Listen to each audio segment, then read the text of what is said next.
on this Sunday, we proclaim the gospel value of forgiveness based on Matthew chapter 18, verses 21 to 35.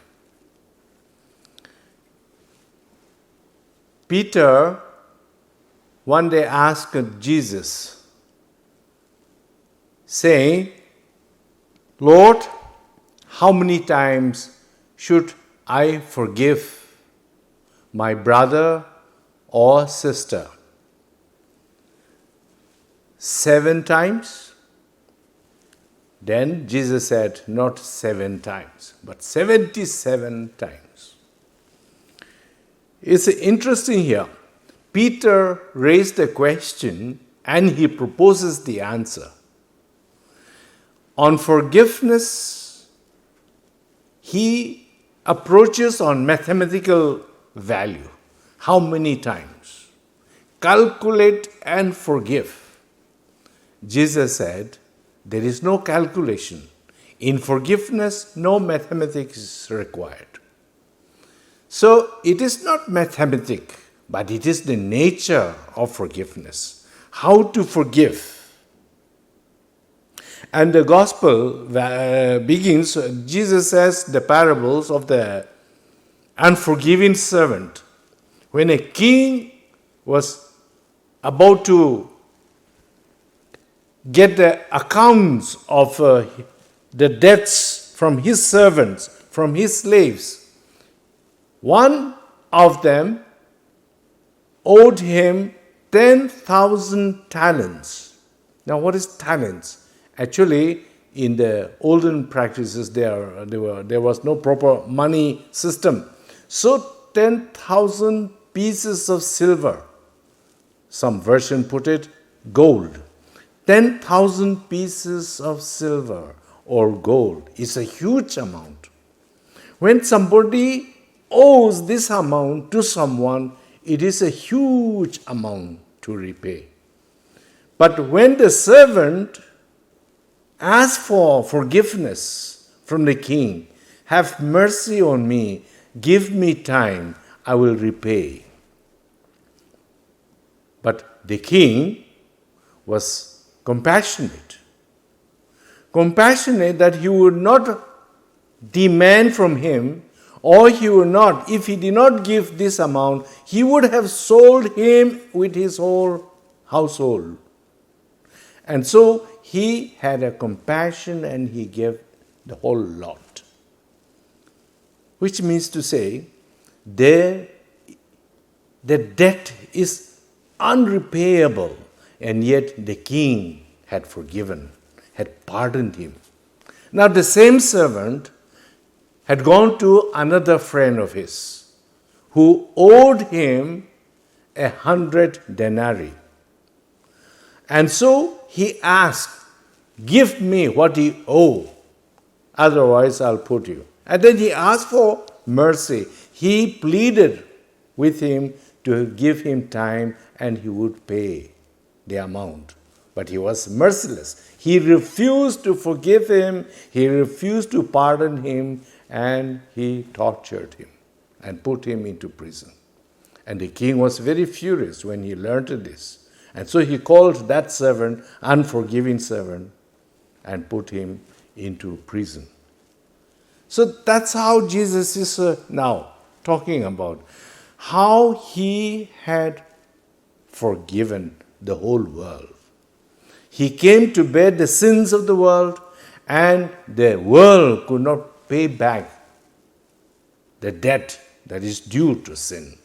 But Jesus, the Son of the Father, the living God, had forgiven the whole lot, unpayable amount. Jesus had forgiven, Jesus has pardoned. And so there is no mathematical account on forgiveness. We must forgive and forgive. Now, if we refuse to forgive another, our brother, our sister, our neighbor, a member of our community, then something takes place in us. Anger, hatred, revengefulness, and all sorts of retaliation, resentment, bitterness will be boiling and boiling in our system. And if we don't forgive the other, these elements will take a toll on our lives. It will poison and poison our inner system, and we will be able to face grievous consequence. We will suffer grievous consequence. People suffer sickness, illness because of this poison. And they themselves become the prisoner for themselves. And they cannot forgive the other, and they begin to kill and execute themselves. Because lack of forgiveness, failure to forgive, takes a toll. And Jesus says, you forgive. That is the noblest thing we can do as a member of Christian community. The follower of Christ must learn to forgive and pardon without counting the cost. There was a woman, a Christian woman, whose son was killed. And so the murderer was caught and was put into prison. Months passed by. She wanted to visit that man, the murderer of her beloved son. But when the day came, she always put off and procrastinated her visit in the jail. She went on like this. But one day she determined to visit him. And when he was there facing squarely this woman,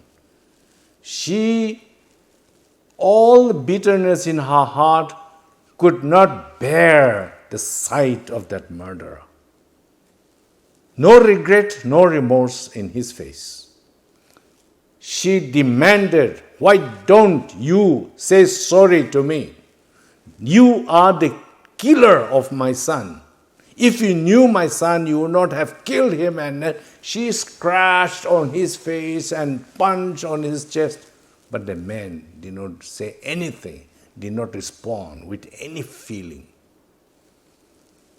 And she demanded, say a word of sorry, apology, or whatever. But the man kept his cool and bitterness, hard-heartedness. This lady went home. She cried and cried in her room. And she wondered why that stiff-necked person, the murderer, did not say anything. She began to pray and pray. And she just saw the image of her son. And when she saw the image of her son, she melted in her heart, and son, for your sake, in your name, I will forgive your murderer. And so she prayed for some time. She composed herself, and she took a resolution that had a deep mark in her life. She began a prison ministry.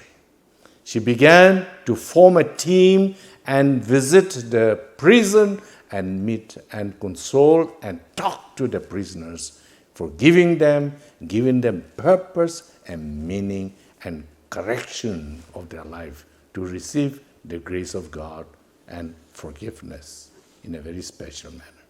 You too must forgive. I too must forgive, because Jesus, the Lord, our Savior, had forgiven us.